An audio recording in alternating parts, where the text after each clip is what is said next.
Xihe Palace remained silent beneath the winter snow. Inside the dim chamber, Consort Lin lay weakly beneath layers of blankets, her breathing shallow and cold. Standing beside her bed, I quietly checked her pulse. The condition was far worse than I imagined. Years ago, when my grandmother fell ill, I secretly learned a few medical skills while physicians came and went through our estate. And now, those fragments of knowledge were all I could rely on. Consort Lin's pulse was weak and uneven, a body already worn down by years of illness, now struggling beneath a sudden and dangerous sickness. At some point, Consort Lin slowly opened her eyes.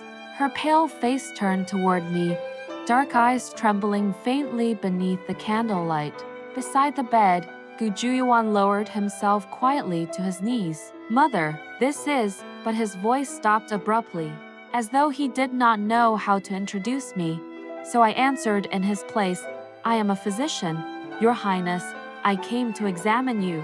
The moment she heard those words, Consort Lin tightly grabbed my hand. I knew it. His Majesty has not forgotten me.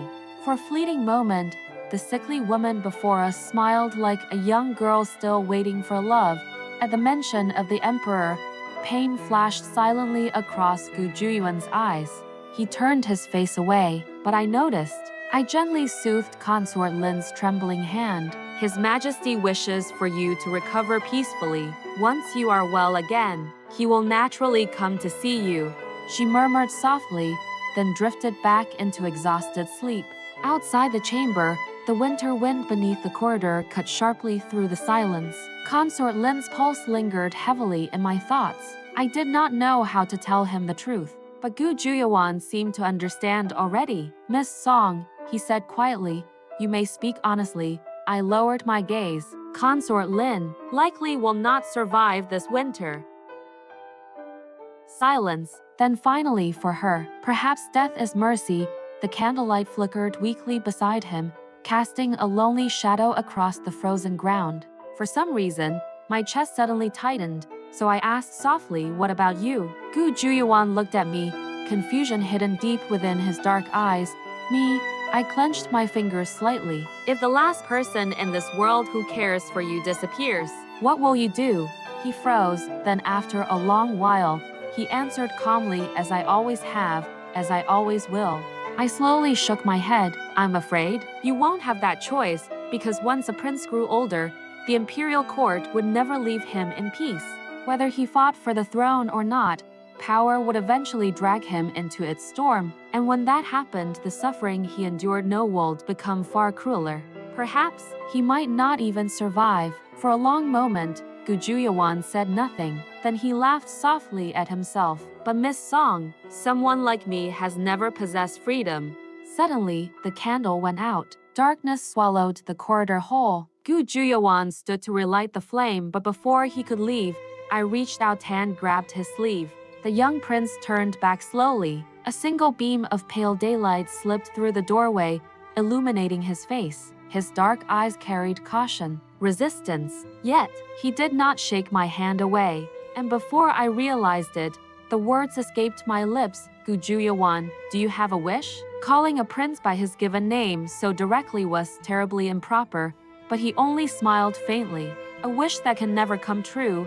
I refused to release him. "What if it could?" He shook his head. "Forget it." He tried to step away, but I stubbornly held on, losing my balance and falling onto the cold stone floor. Gu Jiuyuan froze. He bent down immediately to help me up, but I refused to stand. Instead, I gripped his hand tightly. "You are only 16, I whispered fiercely. "You should not live like a man who has already reached the end of his life. You must have a wish, and if you never speak it aloud, how can anyone help you achieve it?" For the first time, something sharp finally broke through his calm mask. Defiance, bitterness, fire.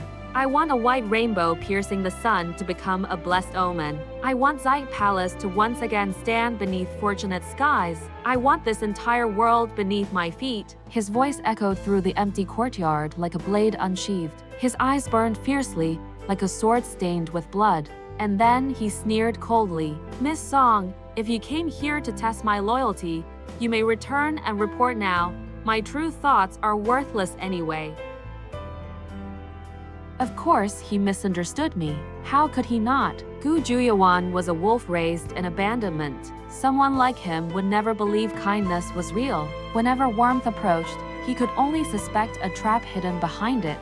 I slowly took a breath, then tightened my grip around his wrist. Looking up at him more devoutly than I had ever prayed before Buddha, I said softly, Gu Jiuyuan, whether you believe me or not, I am here to help you obtain everything you desire. The young prince narrowed his eyes, then suddenly leaned closer, so close that the cold cedar scent upon his robes surrounded me completely. It felt like interrogation, like searching, and as I looked into those dark eyes, I remembered once again final moments of my previous life, when the entire world abandoned me. Only he, a stranger who owed me nothing, came to see me one last time. Perhaps I would never know what kind of karmic bond tied our fates together. But before death claimed me, I made a promise. If there was another life, I would repay him. And now this was that life. The wind outside gradually quieted. The world became silent. Then, looking strangely flustered, Gu Jiuyuan lifted his hand and gently wiped away the tear upon my face. Only then did I realize I had been crying. He stared at me quietly for a long time, then finally murmured, Miss Song, I have nothing to repay you with. I smiled faintly and answered softly, Gu Jiuyuan, you already have, even if you never knew it.